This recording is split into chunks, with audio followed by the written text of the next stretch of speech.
Hello जी, कैसे हैं आप सब। होप कि आप सब अच्छे होंगे। और आप लोगों के यहाँ अभी गर्मी के क्या हाल चाल है ज़रूर बताना। दिल्ली में तो फ़िलहाल जो है गर्मी अपनी चरम सीमा पे है और अतः गर्मी होने के कारण फ़िलहाल जो है कामों का रूटीन बिल्कुल ख़राब हुआ पड़ा है। काम किसी भी काम का कोई फ़िक्स टाइम नहीं है। नाश्ते और खाने के बीच का जो समय होता है तब से आज का व्लॉग जो है मैं शुरू कर रही हूँ। और ये व्लॉग जो है थर्सडे का है, यानी कि 4 जून का। मैं जा रही थी खाना बनाने के लिए, तब तक जो है लक्की को लग गई थोड़ी सी भूख। हालांकि नाश्ता उसने सुबह किया था, बट फिर भी जो है बच्चों को थोड़ा बहुत चटर पटर चाहिए ही होता है, तो उसके लिए खरबूजा काट दे रही हूँ। और आजकल जो है खरबूजे काफ़ी मीठे आ रहे हैं, लेकिन खरबूजे जैसे तरबूज में दिक्कत आ रही है ना कि इंजेक्शन वाला है, दवाई वाला है, बहुत सारे इंसिडेंट्स हो चुके हैं तरबूज खा के। तो इस सीज़न में हम लोग तरबूज नहीं लेके आए हैं। मैं एक बार लेके आई थी, बट उसके बाद जो है मैं तरबूज नहीं लाई हूँ। वो भी हमने खाया नहीं था क्योंकि उसका टेस्ट बहुत अजीब सा था, तो पीसीस काट के मैंने गाय वाय को डलवा दिया था। यहाँ जो है मैंने लकी के लिए खरबूजा आधा काटा है, आधा फ्रिज में रख दूँगी। और खरबूजे में भी कल मैंने वेडनेसडे को मैंने एक काटा था, वो मैं भूल गई रिकॉर्ड करना। अगर दोबारा से इस तरीके का आता तो मैं ज़रूर से रिकॉर्ड करके आप लोगों के साथ शेयर करूँगी। उसमें जैसे जो ऑरेंज वाले के नीचे ग्रीन लेयर होती है खरबूजे में, तो ऑरेंज वाले में ग्रीन कलर के पैचेस थे जगह जगह पे। तो वो वाला जो खरबूजा है वो दवाई का पका हुआ खरबूजा है, इंजेक्शन का पका हुआ खरबूजा है। आप कृपया करके खुद ना खाएं और बच्चों को उस तरीके का खरबूजा ना दें। मैंने सिर्फ एक पीस टेस्ट किया था, उसी से मेरा पूरा गला चोक हो गया और गले में बहुत अजीब सी खराश होने लग गई। तो वो भी मैंने ऐसे ही काट के और गाय को डलवा दिया था। और खाने में बनेगा आज करेला, तो उसके लिए मैंने प्याज जो है वो छील के रेडी कर लिए हैं। और जब मैं प्याज छीलने लगी तब मुझे ध्यान आया कि मेरा लहसुन ख़त्म हो रखा है, क्योंकि लहसुन प्याज मैं बल्क में स्टोर नहीं करती हूँ, हम लोग बहुत कम खाते हैं। तो मैं 2-3 कली लहसुन की लेके आती हूँ और सिर्फ 1 किलो प्याज लेके आती हूँ। जब प्याज ख़त्म हो जाता है, लहसुन ख़त्म हो जाता है, तब मैं दूसरा खरीदती हूँ। और बहुत ज़्यादा गर्मी होने में तो जो है लहसुन जो है मैं देसी वाला लाती हूँ, तो वो थोथा हो जाता है, मतलब उसमें छिलके छिलके ही निकलते हैं अगर बहुत लंबे टाइम तक लहसुन हम रख लेते हैं। सो यहाँ मैंने सब्जी वाले भैया को कॉल कर दिया था लहसुन देने के लिए, तो वो आएंगे तब तक जो है मैं अपने कपड़े वगैरह निपटा लूँगी, क्योंकि धुल के और कपड़े जो है हमारे वो इसी बेड पे आते हैं सूखने के बाद। सो यहाँ प्रेस के कपड़े बांध दूँगी, जो बाकी के कपड़े हैं वो जो मैं तय करके रख दूँगी। अच्छा, मेरे जो है मोस्ट ऑफ कपड़े जो प्रेस के लिए जाते हैं, तो तय करने के कपड़े बहुत कम रहते हैं, क्योंकि हस्बैंड के कपड़े जो ऑफिस के हैं वो ऑलमोस्ट सारे प्रेस होते हैं, मेरे सारे प्रेस होते हैं, और हस्बैंड के जो घर में पहनने के वो प्रेस होते हैं। लक्की बहुत कम कपड़े प्रेस कराता है, लक्की प्रेस नहीं कराता है। अगर उसको लगता है कि कपड़े में बहुत ज़्यादा रिंकल है या कहीं बाहर आने जाने का कोई कपड़ा है तो वो प्रेस करा लेता है, घर के कपड़ों में नहीं कराता है। यहाँ मैंने गठड़ी बांध मतलब सारे कपड़े रख दिए थे, बट फिर चुन्नी छोटी पड़ गई, तो इस चुन्नी को 1.5 फोल्ड करके तब मैं कपड़े बांधूँगी। और कपड़ों में जिन बहनों को घर में प्रेस करनी पड़ती है ना भाई, वो पहाड़ चढ़ने उतरने जैसा काम होता है, क्योंकि सबसे कठिन काम होता है कपड़े प्रेस करने का।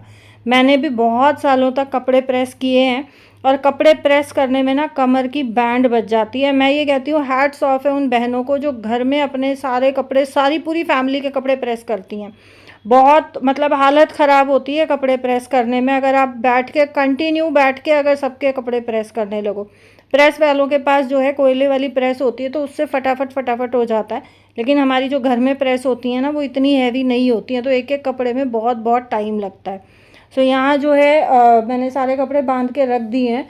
और मुझे बाद में ध्यान आया कि थर्सडे है, और थर्सडे को हमारे यहाँ जो प्रेस वाले वेंडर्स हैं वो नहीं आते हैं, प्रेस वाले भैया नहीं बैठते हैं। हमारे इधर हैं 4-5 सोसाइटी के अगल बगल, हर सोसाइटी का एक प्रेस वाला है, लेकिन किसी भी सोसाइटी का कोई भी प्रेस वाला थर्सडे को नहीं आता है। थर्सडे को ये लोग छुट्टी करके रखते हैं, और काम जो है उतना ही है, दिन बड़े हैं, लेकिन गर्मी होने के कारण समय कम हो गया है, और समय कम होने के कारण काम निपट के नहीं देते। मेरे तो नहीं निपट रहे हैं भाई, मेरे को, क्योंकि मेरे को गर्मी बहुत, इस टाइम पे मेरे को गर्मी बहुत ज़्यादा लग रही है।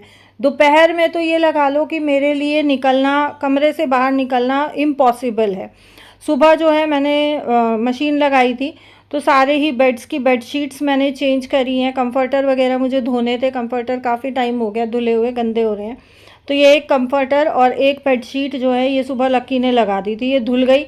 मौसम कभी बादल हो रहे हैं, कभी धूप निकल रही है, फ्लक्चुएट कर रहा है, सो यहाँ पे जो है ये धुल गया था, धुल के और मैंने और चादरें लगा दी थी। मेरे को ये था कि भाई जैसा भी मौसम है करना तो है, क्या करें, गर्मी इतनी ज़्यादा है, काम को हम कब तक डिले कर सकते हैं। कपड़े जो है, कपड़े भी टाइम टू टाइम लक्की धो रहा है, फ़िलहाल मेरे से नहीं हो पा रहा है क्योंकि गर्मी में और धूप में मैं नहीं निकल सकती हूँ।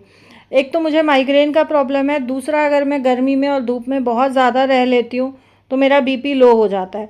बहुत ज़्यादा गर्मी होती है, खाने पीने का मन नहीं होता, एक आधे टाइम का खाना स्किप हो जाता है तो मेरा बीपी लो हो जाता है। तो बहुत सारे इश्यूज़।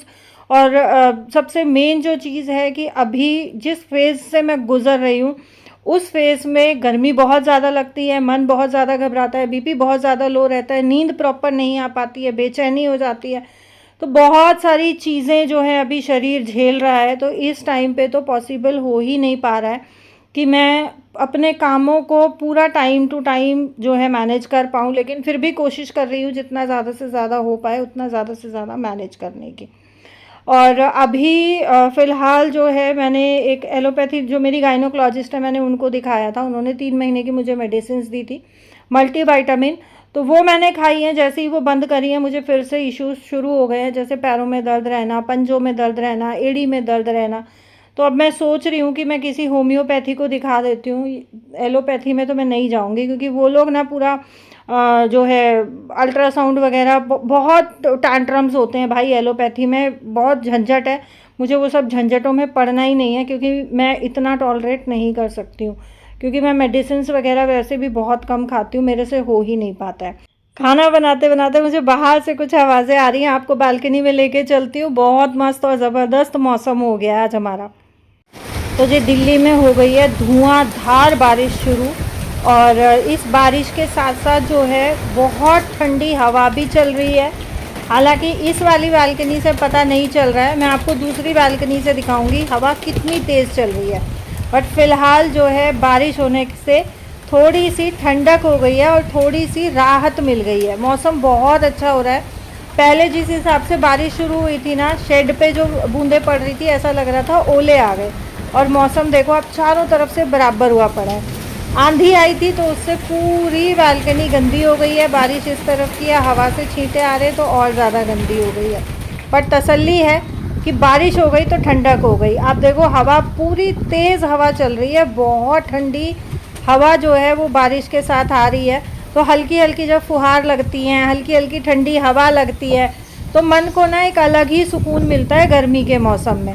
और दिल मेरा ऐसे बाग बाग हो गया कि बारिश हो गई। बट ये आधा पौना घंटा बारिश चल जाए ना तब ज़्यादा अच्छा है। तो थोड़ी सी ये है कि ज़मीन की भपकी बाहर आ जाएगी। और ये वाली बालकनी भी आप देखो, आंधी से मिट्टी आई है उड़ के, और उसके बाद बारिश का पानी आके पूरा जो है बालकनी गंदी हो गई, धोई धाई सब बराबर। बट ये तो साफ़ हो जाएगी। खुशी है कि बारिश आ गई। और बारिश के मौसम में पूड़ी, पराठा, पकौड़े ये सब मिल जाए ना तो सोने पे सुहागा हो जाता है। और ठंडी रोटी के यानी कि बासी रोटी के पराठे किस किस को पसंद है ज़रूर से आप मुझे बताना। और बासी रोटी के जो ठंडी रोटी के पराठे जो बनते हैं ना बहुत टेस्टी, बहुत क्रिस्पी बनते हैं। आप ताज़ा पराठा बनाओ क्रिस्प बन जाएगा, लेकिन जो ये बासी रोटी के पराठे क्रिस्प होते हैं ना उतना क्रिस्प नहीं बनता है। तो करेले की सब्ज़ी के साथ जो है मैंने बनाए हैं बासी रोटी के पराठे, और यही हमारा आज का लंच है। करेले की सब्ज़ी, रोटी के पराठे, दही, लस्सी और सैलड। जो है मैंने खीरे का काटा था, प्याज नहीं काटा है क्योंकि लक्की प्याज नहीं खाता है। उसका मूड होता है कभी तो ले लेता है, ऐसे उसको एज सच बहुत ज़रूरी नहीं है कि मुझे प्याज चाहिए। तो जी ये था मेरा वीडियो आज का। होप कि पसंद आया होगा। पसंद आया तो लाइक, शेयर और चैनल को सब्सक्राइब करना ना भूलें।